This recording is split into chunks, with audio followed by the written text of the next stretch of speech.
মহিলা সাহাবী এসেছেন, এসে নবীজিকে বলছেন, ইয়া রাসূলুল্লাহ তাহিরনি, আমাকে পবিত্র করুন, আমি একটা অন্যায় করেছি, আমি বিশাল একটা অন্যায় করেছি। নবী সাল্লাল্লাহু আলাইহি ওয়াসাল্লাম বলছেন, কি করেছো তুমি? তখন সে বলছে, আমি জিনা করেছি। নবী সাল্লাল্লাহু আলাইহি ওয়াসাল্লাম বলছেন, বাসায় যাও, বাসায় গিয়ে আল্লাহর কাছে তওবা করো, আল্লাহ পাক মাফ করে দেবেন। নবীজি এটাকে হাইড করতে যাচ্ছেন, কারণ কি, যখন আপনি কেস আদালতে নিয়ে যাবেন তখন তো উপায় নাই, আপনাকে তো বিচার করতেই হবে। তুমি বাসায় ফিরে যাও, তওবা করো, আল্লাহ মাফ করে দিবেন। সে মহিলা নাছরবান্দা, না আমার বিচার করে দেন, আমার বিচার করে দেন, পরকালে আমি শাস্তি পেতে চাই না, দুনিয়াতে আমার বিচার করে দেন। নবী সাল্লাল্লাহু আলাইহি ওয়াসাল্লাম বলছে, তুমি কি গর্ভবতী হয়েছো? হ্যাঁ, জেনার কারণে আমি গর্ভবতী হয়ে গেছি। এরকম হচ্ছে না এখন, ওই যে অ্যাবর্শন করছে না, ওই যে ক্লিনিকে গিয়ে, এটাও ট্রেন্ড হয়ে গেছে, হইল, সমস্যা কোথায়? কি এমন হয়েছে? আমার কি কেরিয়ার নষ্ট হয়ে গেছে?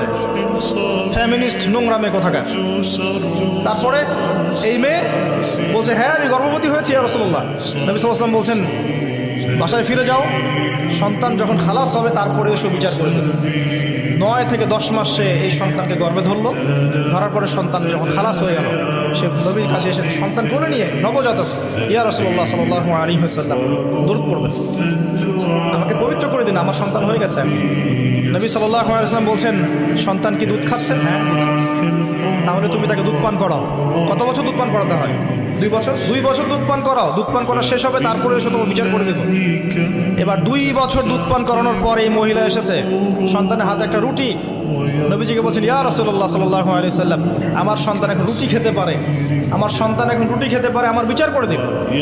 তখন নবী সাল্লাল্লাহু আলাইহি ওয়াসাল্লাম বলছেন, সাহাবীরা, তোমাদের মধ্যে কেউ কি আছো এই সন্তানের দায়িত্ব নিবে? একজন আনসার সাহাবী বলছেন, আমি দায়িত্ব নিব। তখন এই আনসার সাহাবীর কোলে নবী সাল্লাল্লাহু আলাইহি ওয়াসাল্লাম এই বাচ্চাকে তুলে দিলেন। তুলে দেওয়ার পর খালিদ বিন ওয়ালিদ রাদিয়াল্লাহু আনহু অন্য সাহাবীদেরকে বললেন, যাও এই মহিলাকে নিয়ে যাও, কোমর পর্যন্ত গেড়ে দিয়ে রজম করে হত্যা করো। এবার এই মহিলাকে নিয়ে যাওয়া হচ্ছে, একটা কথা বানিয়ে বলছি না, আপনার আলেম ওলামা যারা আছেন জিজ্ঞাসা করবেন কওমি মাদ্রাসা। এই মহিলাকে নিয়ে যাওয়া হচ্ছে, মহিলাকে পাথর নিক্ষেপ করা হচ্ছে। পাথর নিক্ষেপ করার মধ্যে খালিদ বিন ওয়ালিদ রাদিয়াল্লাহু আনহুর পাথরও ছিল। খালিদ বিন ওয়ালিদ রাদিয়াল্লাহু আনহু নাম শুনেছেন না? বীর সাহাবী, তিনি পাথর নিক্ষেপ করেছেন একটা। এই পাথরের আঘাতে ওই মহিলার কোন একটা জায়গায় লেগেছে, গায়ের লেগে রক্ত বের হয়ে গেছে, রক্তের ছিটাটা তার গায়ের এই যে কাপড় এসে পড়েছে।